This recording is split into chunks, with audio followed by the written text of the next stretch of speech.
Welcome to the Rhetorical Data Visualization course. In Lesson 2, we're going to explore the data reality gaps. So what are data reality gaps? I borrowed this terminology from a very nice book that is called Avoiding Data Pitfalls from Ben Jones. And in the book, Ben writes, there is always a gap between our data and the real world. It's easy when working with data to treat it as reality itself rather than data collected about reality. So this is a really, really important concept. Data is not reality. There's always a gap between reality and what is recorded in the data. So let's take a look at an example coming directly from the book. So if you look at this graph counts the number of earthquakes on the Earth from 1900 to 2013. And if you look at this graph, you see that there's a very interesting trend. The line is going up after the 1960s, around the 1960s. So when you look at this graph, you may think, oh, interesting.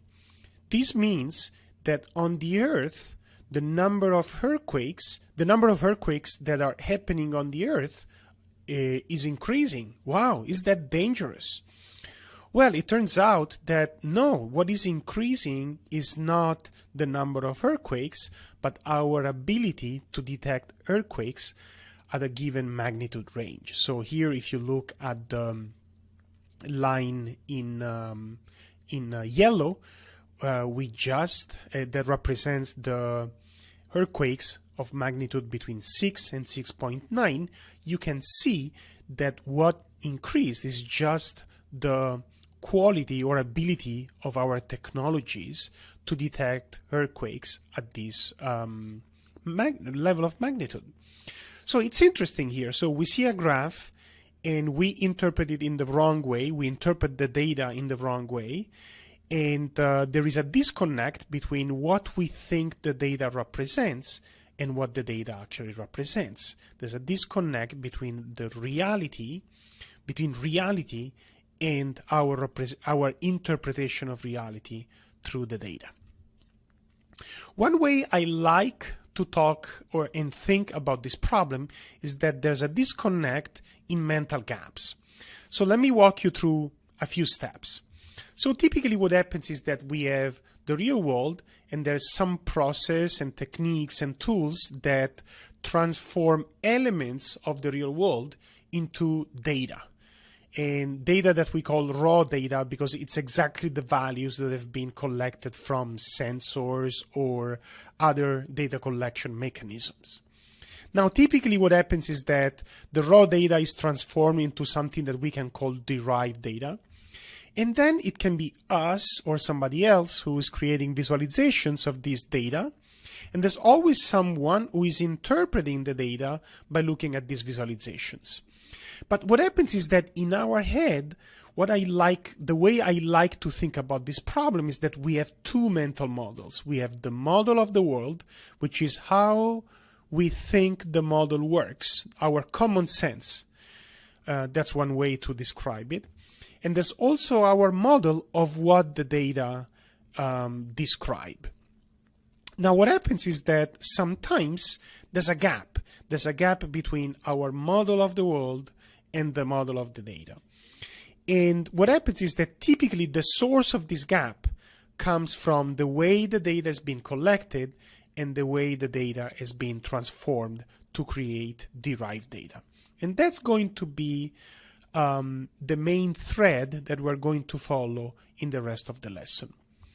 But before we move on, I want to give you a few more practical examples so that you can get a better sense of how these gaps can happen. So I'm going to show you 3 examples, and for each we will answer 3 main questions. The first one is, what do I want to know, right?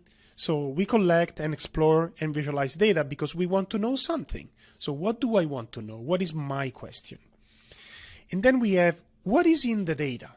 So let's explore for a moment what is exactly in the data. And finally, What are potential gaps? Are there potential gaps between what I would like to know from the data and what the data actually represent? So the first example is something that we are all familiar with, which is elections. So when we have elections, we have polls, and the main question that we have is who is going to win? So that's the main question. But what is in the data? So in the data, we have the preferences expressed in the polls. So can there be some gaps between what I want to know, which is who is going to win, and what is in the data, preferences in the polls? If you think about it for a moment, I think it's not too hard to think about potential gaps. So for instance, there are two main gaps. One is that the way people are polled can be biased in many different ways, because not everyone is polled is always a subset of the whole population, in this case of the United States, but it could be any other country. And the second thing is that what people express, the answers that they gave in the polls, can be unreliable, and unreliable in biased ways. So in a way, there is a disconnect between what we would like to know and what is actually in the data. So let's take a look at a second example. This comes from the COVID data. So what do we want to know? So we want to know how many people are infected. That was a common question during the pandemic. But what do we have in the data? Well, we have how many people tested positive. Can there be a disconnect between these two? Think about it for a moment. So we want to know how many people are infected. That's what is really important here. But what we have in the data is how many people tested positive. Well, an interesting gap is that the number of people that are infected is different from the number of people who are tested and are positive. Once again, why? Well, because it's always a subset of people. It's not everyone. It's impossible to test everyone. And the people who are actually tested may be somewhat biased, or how many people are tested can be biased. So for instance, this is a really interesting image coming from our world of data, our world in data. This is how many tests have been performed each day in different countries. So if the number of tests increases, the number of cases also increases. So that's a really interesting point. So once again, gaps between what we would like to know and what is actually in the data. Last example. So, for instance, with crime data, we would like to know what are high crime areas. That's what we want to know. But what we have in the data is crimes that are recorded. So what is a potential gap? Well, a potential gap is that the crimes that are committed is not necessarily the same as the crimes that are recorded. Once again, there can be biases, there can be sampling problems, there can be the way things are recorded can be a problem, as we will see in a moment. So there is always a gap between what we want to know and what is actually in the data. So why do we care about this? I think that's a legitimate question. Well, first, because data limitations, as we have seen, impact interpretation. If we don't know what the limitations are, if we don't have the right interpretation of the data, the interpretation of our visualizations is going to be wrong. Two, there's no visualization skills that can solve problems that exist in the data. So even if you're the best visualization designer in the world, there's simply no way for you to solve the problem if the problem is exclusively in the data. And especially if you don't control how to record and generate the data. You just take data from somebody else's work. And the third and last point is that I think there is a very strong responsibility for visualization designers towards the reader. It's really important to do due diligence. And since most of the visualizations that are designed out there depend on data that's being collected by somebody else or some other organizations, it's very important to do due diligence. By due diligence, I mean it's important for us to really understand where the data come from and what they mean. So I now exposed a few problems. I gave you a few examples, but I think what is really important is to give you a way to think about this problem in a more systematic way. How can we think about this problem systematically? Where do these problems come from? So that's what I'm hoping to give you in this specific lecture. And the main tool that I'm going to use is this idea of having a sense of what is the data generation process and how different problems can stem from different steps of the data generation process. So let's start from the first step. Ideally, if you think about it, in all of these examples, all of these cases that I gave you, what we would like to have in the data is the whole population, right? So, for instance, in the polls data, ideally, we would like to have the whole set of citizens of a country. For COVID data, similar. We want to have all the citizens of a country or even of the whole world. For crime data, we would like to have all possible crimes that are happening. But it's impossible. It's just not possible to have all the data. So it's always a sample, right? So the main problem, so let me move this out of here for a moment.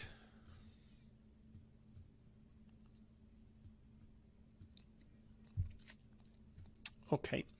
So here I'm going to show you the steps of the data generation process, and using the three examples, what kind of problems can derive from them. So as I just said, the whole population is all voters, all residents, all crimes.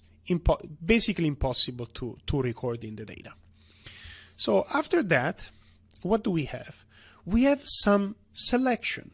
Whenever data is generated from this ideal population that we almost never have, we have specific subsets. So we have polled voters, we have tested residents or citizens, and we have recorded crimes. After that, what do we have? We have the act of recording. So selection is about what entities are going to be included in the data. Recording is what is the process to record the actual values. So in our three examples, we have the answers to the questions, the tests that are performed, and for the crimes, the officers that recorded the information in the data. The last step is something that I called derivation, which is basically after the data is recorded, often some numbers, some metrics, some values are derived by processing the raw data that we obtained through the selection and recording mechanism. I'm going to talk about this a little more in the later sections of the module. So using the examples again, so some potential derivations are the share of the votes, the regional summaries of COVID cases, and the count of crimes in different areas of a city, for example. So we have selection, recording, and derivation. And now let's think about what kind of gaps can exist in these three steps. So the first one is what I call the representation gap. What is a representation gap? Well, it's the idea that there can be a gap between what elements have been selected to be included in our data set and the ideal population. So that's why I call it representation gap, because what we have in the data might not be an actual representative sample of the whole population, or in other words, an unbiased sample of the whole population. Then we can have an accuracy gap. So this means that the way the information is being recorded may not be accurate. And there are many ways in which data recording can be inaccurate. And the final one, in derivation, we have what I call interpretation gap, in the sense that the way the data is transformed and processed and the calculations that are made on top of the recorded data can generate information that creates an additional gap, because the way we interpret the numbers that come from the data is actually not what these numbers represent. We're going to see a few examples later on. So in summary, we have the following steps: selecting, recording, deriving, and then an additional one that I didn't mention yet, which is consistency in performing these three tasks. So another problem that can exist in the data is that there's no consistency at different times or in different locations or different sources in the way the data is being selected, recorded, and derived. So now let's analyze each of these steps in more detail. The first one, selecting, and the problem of selection bias. So what is selection bias? Selection bias is the way the data is selected is not representative of the population. Here there's a really nice XKCD comic that says, so here there's a person at a statistics conference in 2022, and the person says, raise your hand if you're familiar with selection bias.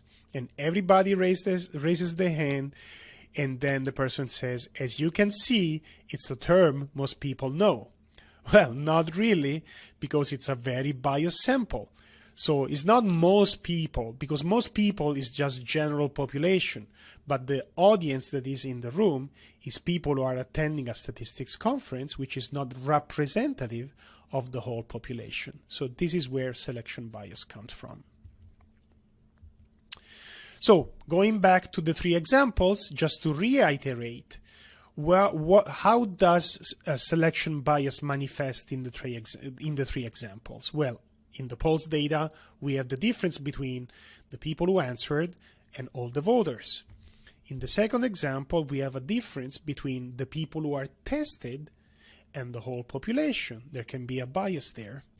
And the last one is a bias in when and how the crimes and where the crimes are recorded and all the possible crimes. So selection bias is a very common problem, and actually one that is really hard to deal with in some cases. So I also want to talk briefly about the difference between what is called primary versus secondary data. So primary data is data collected by you. So if you're working on a project, data science, data visualization project, if you collect the data, you are in control of your data, and you can hopefully not only be mindful of these problems, but also try to not have this problem in the first place. And secondary data is data collected by others. So now, if you use secondary data, there's nothing you can do if there's problems like selection bias, but it's very important for you to understand whether selection bias or other problems exist, and it's up to you to verify. So this is related to what I was saying at the beginning about doing due diligence. It's important for your readers. So it's important to take into account selection bias while collecting, if you are creating your own data or evaluating data that you borrow from other people or organizations. I want to say something else about data. I have a little note about what is called experimental data. So what is experimental data and why is it important? Well, experimental data is data coming from what we call controlled experiments. And it's a very special kind of data. And I think it's very important for you, if you don't know what it is about, why it is so important and why it is so special. So experimental data come from experiments where some variables of the experiments are actually represent experimental manipulations. So these are things that the experimenter varies systematically, and this is what is called conditions. For example, one of the most classic examples is randomized trials in medicine, where the subjects are randomly allocated to receive a drug or a placebo. So in this case, the drug and the placebo are the two values of one variable that represent the experimental manipulations, the conditions. We have two conditions: whether the subjects or the patients receive a drug or do not receive the drug. So that's the first element. There's an explicit experimental manipulation that creates conditions. The second element is that the subjects are randomly allocated to the conditions. So a pool of people is selected, but the way these people are allocated to these conditions is completely random. This is a very, very important point. So data that is not experimental is typically called observational data. So experimental data, we have systematic manipulation plus randomization, whereas observational data is collected from somewhere, from some data collection processes, without manipulation or randomization. So this is a very important distinction, because a lot of data that is out there is convenience data, and it tends to be observational data. There is way more observational data out there than experimental data. So most data sets are observational, and it's very important to understand the implications of having either experimental data or observational data. So let me explain this with a little example.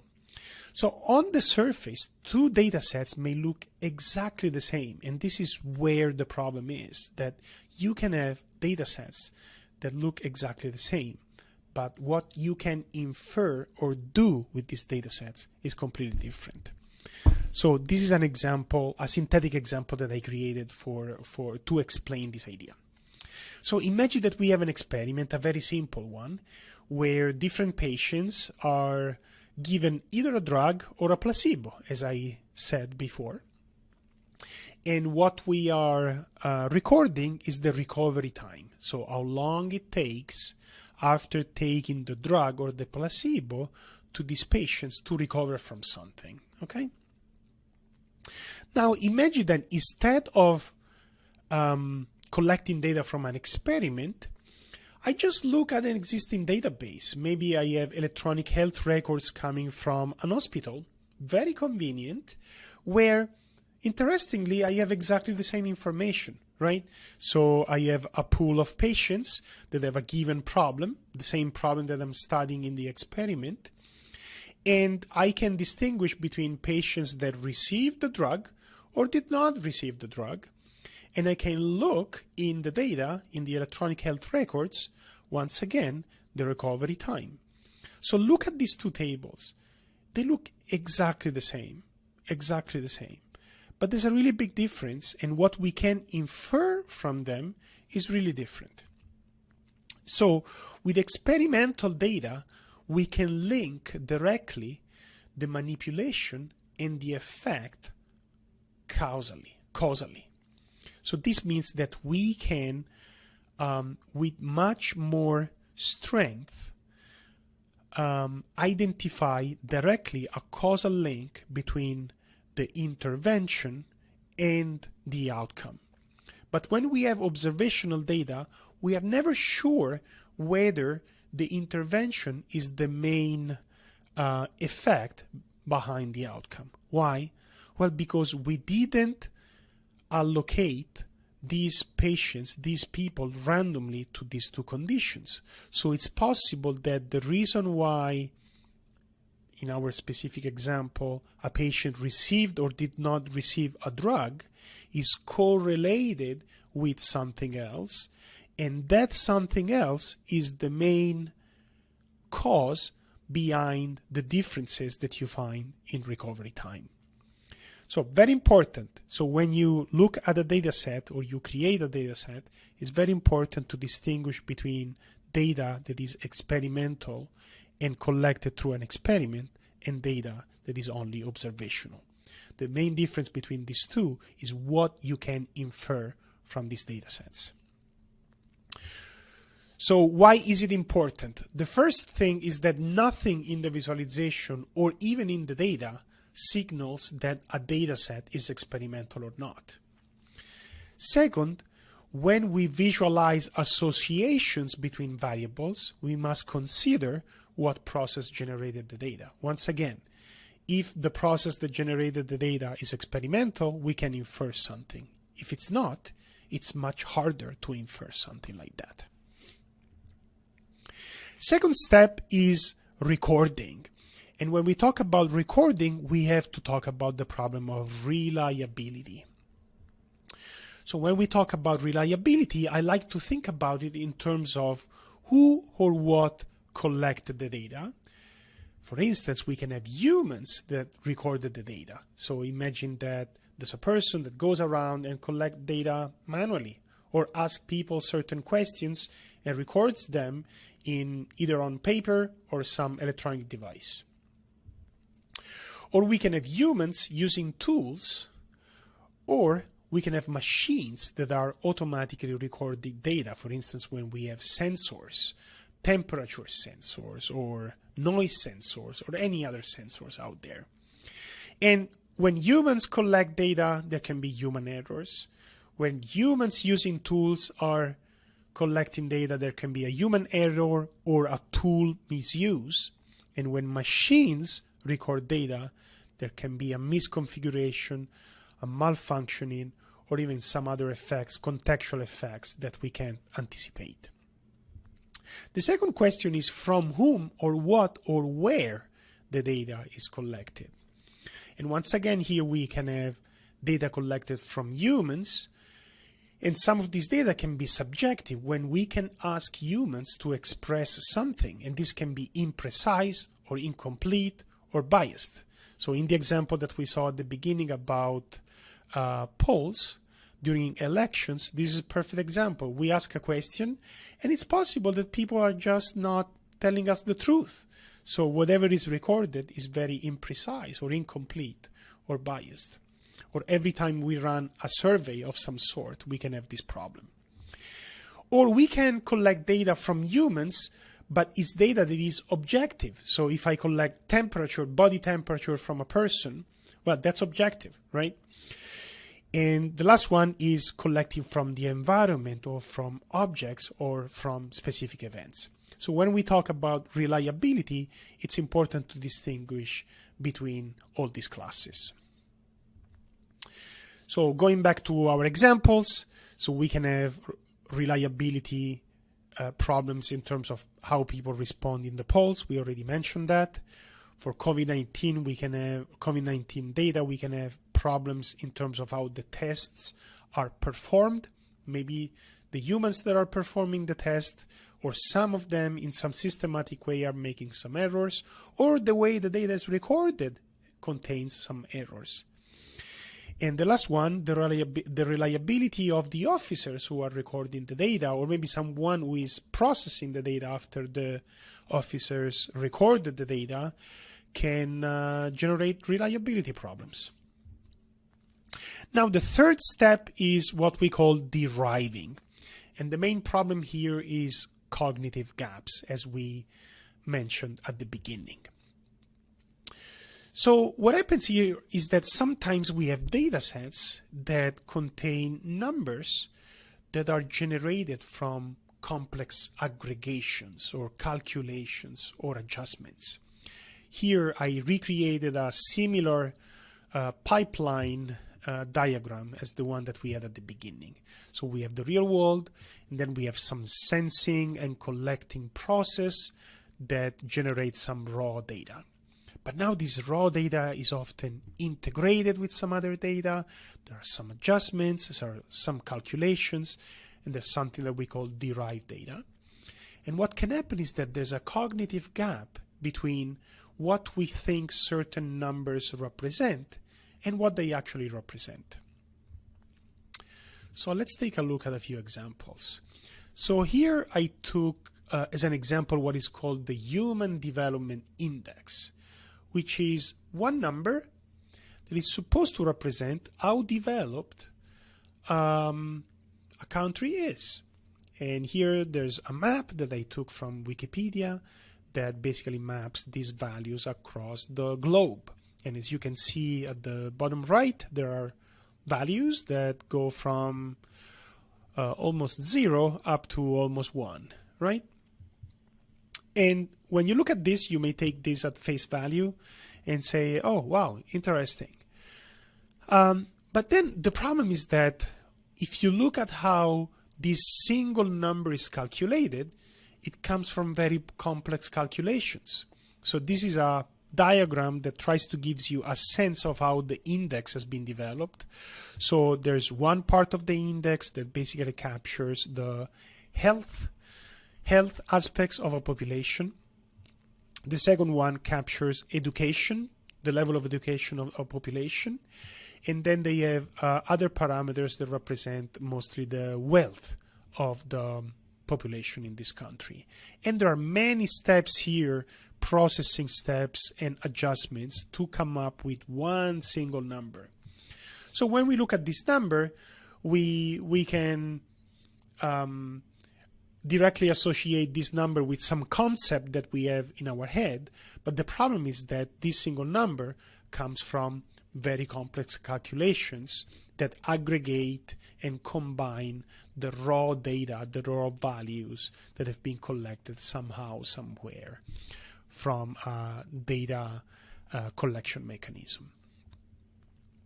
Another example, something that everyone probably has heard of, is the gross domestic product, right? So I won't pretend to explain what the gross domestic product is, but I'm sure that most of us are very familiar with this term. But if you look at the details of how the gross domestic product is calculated, it's a lot of really complex calculations that come from data that is collected about individual parts, individual variables of this complex calculation. Okay? So in general, I think what is really important to keep in mind is that there can be a gap, and often there is a gap, between the metrics that we see and we use and the concepts that they represent. And there can be a gap between the concept and the metric. Let me give you a little bit more, a few more examples. So for instance, there's a thing called body mass index, and we may think that the body mass index directly represents the obesity level of a person and whether a person is obese or not. But if you look into the details, there's a lot of criticism about that because it's not a really good measure to detect obesity. You might have heard of the IQ score, and you may think, oh, a person with a high IQ score is intelligent, or a low IQ score is not intelligent. But is it really? It depends on what we mean by intelligence versus what is the actual thing that this score measures. Similarly, credit score. So a high credit score may signal trustworthiness. But is it possible that there's a gap between trustworthiness and the actual number that is captured by a credit score? And finally, school rankings. So if you have a school that is a very high in the ranking, does it necessarily mean that the education quality of the school is very high, or vice versa? If a school ranking is low, the education quality of the school is very low. So I'm not saying that these gaps necessarily all exist, but I'm just trying to give you a sense of the fact that there can be gaps between numbers that we use or we read from articles, newspapers, scientific papers, the media in general, and the concepts that we think they represent. So again, not to say that all metrics are invalid or useless, but it is important to understand what they really mean. And I think in general, some healthy skepticism and curiosity are really important skills for data visualization designers, especially because most of us are using data that comes, as I said before, data that is being generated by other people or organizations. And when we are presenting this data, we should also anticipate ways in which our readers may associate concepts to these numbers in a wrong way. Now, the last point is consistency. What do I mean by consistency? I mean that the procedures to do these three steps may be inconsistent. So we can have one data set, but the way the values that have been included in the data set comes from multiple procedures. So we can have inconsistency across sources. So for instance, data coming from different different hospitals, if you have healthcare data, electronic health records, or different countries, and so on. And we can have inconsistency over time. So there's one source, but this data is collected over time, but the way the data is collected over time changes. So in the first case, we have to be really careful because we may have invalid comparisons if we are comparing across sources. So for instance, comparing different countries. So if different countries have even slightly different ways of recording or generating the data, making comparisons between the countries may not be valid. Or if we have one source, but as I said, over time, the way data is recorded changes, then looking at different trends may not make sense. This is actually the examples that I gave at the beginning. If we are looking at the number of earthquakes over time, but the technology changes, it means that there is inconsistency in the way the earthquakes have been recorded. So the technology changes and the trends that we may see are invalid. For example, with the COVID-19 data, we can have different countries and different procedures, or we can have the same countries, but the way the tests are performed or the technology that is used to perform them changes over time. So let's wrap it up. The main idea of this lecture, as I said at the beginning, is that there can be a gap between the mental model of what you think the data represents and the real world, which is what the data actually represents. So in summary, we saw selecting, recording, deriving, consistency. I want to conclude by suggesting a set of questions that you have to ask yourself every time you are either collecting or, more commonly, using data that comes from some existing sources. So the first one regarding selection. What is included and excluded in this data set, especially compared to the ideal population? And does it match my mental model of what I think this data represent? Recording. Is it accurate or reliable? Can there be problems in the reliability of according to how the data has been recorded? Derivation. Is it valid? And does it represent the thing I think it represents? So if I see these numbers, do these numbers really represent the concepts they think they represent? And finally, the last one that we just saw, consistency. Does any of the above change over time or space or across different sources? So is it possible to make valid comparisons across time or detect valid trends across time or making valid comparisons across sources? So this concludes this lesson. I hope you find it useful, interesting, and insightful. If you want to learn more and you want to be notified of future lessons that I'm going to publish for the Rhetorical Data Visualization course, I suggest you to subscribe to my newsletter. It's a Substack newsletter. It's called filwd.substack.com. Every time I publish a new video, I will post it there. And you will also find a lot of additional writings related to the concepts that I express in this course.